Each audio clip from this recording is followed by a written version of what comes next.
आपने कई horror games के बारे में सुना होगा, Bloody Mary, Charlie Charlie, bath game. मगर क्या आपने कभी एक मैक्सिकन हॉरर गेम सारा सरिता के बारे में सुना है? अगर नहीं, तो आज की कहानी के बाद आप इस गेम के बारे में जान तो जाएंगे, पर खेलने की हिम्मत शायद कभी नहीं करेंगे। लियम एक 14 साल का बच्चा था जो अपने पेरेंट्स के साथ कैलिफोर्निया में रहता था। लियम अडॉप्टेड था और उसके असली माँ बाप बहुत गरीब थे और इसलिए कैलिफोर्निया की गवर्नमेंट ने लियम की जिम्मेदारी एक फाइनेंशियली स्ट्रॉन्ग फैमिली को सौंप दी। लियम अपनी नई फैमिली के साथ 4 साल से रह रहा था। उसके नए पेरेंट्स तो बहुत अच्छे थे, मगर उनका रॉजर नाम का एक और बेटा भी था जो लियम को बिल्कुल पसंद नहीं करता था। वो लियम से 2 साल बड़ा था और बात बात पर लियम को तंग करता रहता था। एक रात लियम और रॉजर घर पर अकेले थे क्योंकि उनके पेरेंट्स काम से 2 दिन के लिए कहीं बाहर गए थे। इस मौके का फायदा उठाते हुए रॉजर ने अपने घर पर एक पार्टी थ्रो करने का फैसला लिया। लियम ने उससे ऐसा करने से काफी बार मना किया, मगर रॉजर नहीं माना। लियम चुपचाप उठकर अपने कमरे में चला गया। कुछ देर बाद लियम को हॉल से बहुत जोर से गाने बजने की आवाज आई। इसके साथ ही उसे बहुत सारे लोगों के आने की भी आवाजें आने लगी। वो समझ गया था कि रॉजर ने अपने दोस्तों को घर पर पार्टी के लिए बुला लिया है। लियम ये सब इग्नोर करके अपने रूम में ही था कि तभी उसके कमरे का दरवाजा जोर से खुला। वहाँ रॉजर खड़ा था। उसने लियम से अपने बिहेवियर के लिए माफी मांगी और उसको पार्टी में आने के लिए कहा। पहले तो लियम को समझ नहीं आया कि आखिर रॉजर अचानक से उसके साथ अच्छा बिहेव कैसे करने लगा था, मगर लियम खुश होकर उस पार्टी में शामिल हो गया। कुछ बच्चे पार्टी में डांस कर रहे थे तो कुछ आपस में बातें कर रहे थे।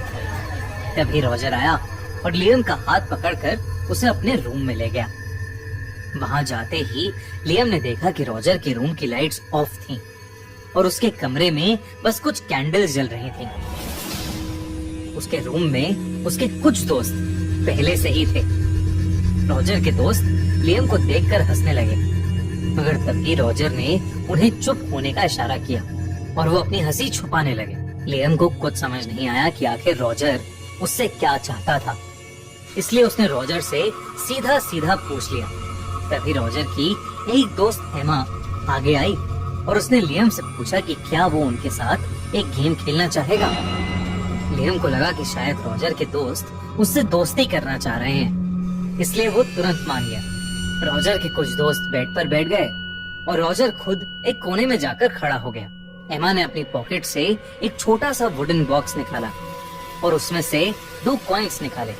उसने लियम से कहा कि अभी वो जो गेम खेलने जा रहे हैं उसका नाम था सारा सरिता।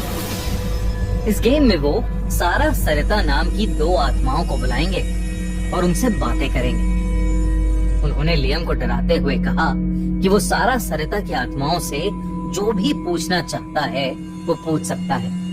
सहमे हुए लियम ने बस हाँ में अपना सर हिलाया। एमा ने फिर लियम को गेम्स के रूल समझाए और कहा कि जब कॉइन्स के 2 हेड्स आएंगे उसका मतलब होगा यस, और जब 2 टेल्स आएंगे तो वो होगा नो, और जब 1 हेड्स और 1 टेल्स आएगा तो वो होगा मेबी या शायद। इसके बाद दोनों ने गेम शुरू कर दिया। एमा ने एक कॉइन लियम को दिया और एक कॉइन अपने पास रखा। फिर एमा ने आंखें बंद करके बोला, Sara Sarita, can we play your game? यानी सारा सरिता, क्या हम तुम्हारा गेम खेल सकते हैं? इसके बाद एमा और लियम दोनों ने एक साथ कॉइन्स को ऊपर उछाला और दोनों कॉइन्स में हेड आ गए, जिसका मतलब था यस। दोस्तों, हमारे crime channel the crime show पर नई स्टोरी आ चुकी है जिसमें एक तांत्रिक को एक लड़की के मर्डर के लिए पुलिस पकड़ लेती है, लेकिन उस तांत्रिक के मुताबिक एक चुड़ैल ने उस लड़की का मर्डर किया होता है। देखिए इस केस के पीछे का सच हमारी नई story black magic murder mystery में। लिंक डिस्क्रिप्शन और पिन कमेंट में। मतलब सारा सरिता ने एमा और लियम को अपना गेम खेलने के लिए परमिशन दे दी थी। एमा ने लियम से अपना क्वेश्चन पूछने को कहा तो हड़बड़ाते हुए लियम ने पूछा, सारा सरिता, क्या तुम सच में यहाँ हो? उन दोनों ने फिर से कॉइन्स उछाले और फिर से दोनों ही कॉइन्स पर हेड्स आया। इसके बाद लियम अगला सवाल पूछने ही वाला था कि रॉजर के बेड के नीचे से सफेद चादर ओढ़े एक बच्चा क्रॉल करता हुआ निकला और लियम पर कूद गया। लियम के हाथ से डर के मारे वो कॉइन छूट गया। घबराहट के मारे लियम वहीं गिर गया और रोने लगा। तभी सभी बच्चे उस पर हंसने लगे और रॉजर और उसके सारे दोस्त लियम को रूम में लॉक करके वहाँ से चले गए। लियम उठा और अपने आंसू पोंछकर वहीं बेड पर बैठ गया। कुछ देर बाद उसे ऐसा लगा कि जैसे कोई उसका नाम पुकार रहा हो। लियम उठा और इधर उधर देखने लगा, मगर वहाँ कोई भी नहीं था। उसे दोबारा वैसी ही आवाज आई, मगर इस बार वो दरवाजे की दूसरी तरफ से आ रही थी। अचानक ही महसूस हुआ कि हॉल में बिल्कुल शांति हो चुकी है। लियम आगे बढ़ा और उसने डोर नॉब घुमाया।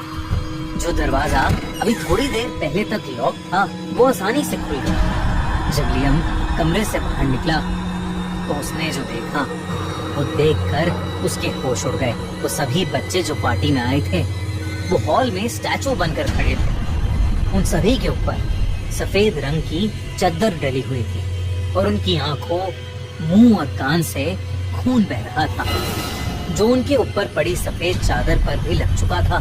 कांपता हुआ लियम बार बार रॉजर को आवाज देने लगा।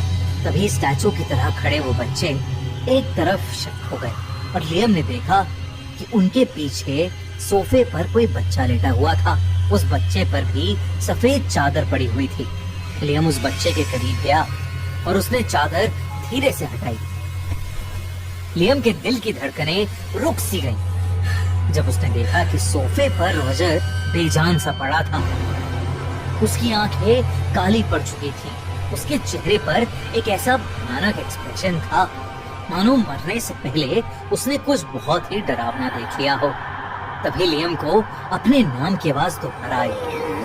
वो जैसे ही मुड़ा, वहाँ दो लड़कियां खड़ी थीं जो कि बहुत डरावनी लग रही थीं। देखते ही देखते वो लड़कियां जमीन पर उल्टी होकर लियम की तरफ क्रॉल करती हुई आने लगी। लियम को अचानक से दौरे पड़ने लगे और वो बेहोश होकर नीचे गिर पड़ा। जब लियम की आंख खुली तो वो अपने बेड पर लेटा हुआ था। रॉजर उसके बेड के पास ही खड़ा था। लियम ने रॉजर से बहुत ही डरते हुए कहा कि सारा सरिता उसे लेने आ रही है। लियम रॉजर को अपने साथ हुआ पूरा किस्सा बताने लगा, लेकिन रॉजर को उसकी बातों पर हंसी आ रही थी और वो लियम का मजाक उड़ाने लगा। तभी लियम को दोबारा किसी ने पुकारा। लियम अपने बेड से उठा और अपने रूम के शीशे की तरफ देखने लगा। उसे वही दो डरावनी लड़कियां अपने शीशे में नजर आ रही थीं। उन्हें देखते ही लियम का पूरा शरीर बुरी तरह कांपने लगा। उसकी आंखें काली पड़ने लगीं और उनमें से खून बहने लगा। रॉजर ने अपने पेरेंट्स को फोन किया, लेकिन जब तक वो कुछ कर पाते, लियम की सांसें बंद होने लगी। पर ऐसा क्या हुआ लियम के साथ? क्या है सारा सरिता हॉरर गेम और क्या है उसका कर्स? जानने के लिए सब्सक्राइब करो हमारा चैनल खूनी मंडे और देखो इस कहानी का पार्ट 2 अगले खूनी मंडे को। और जब तक आप कर रहे हैं पार्ट 2 का इंतजार, तब तक देखो हमारी नई क्राइम स्टोरी ब्लैक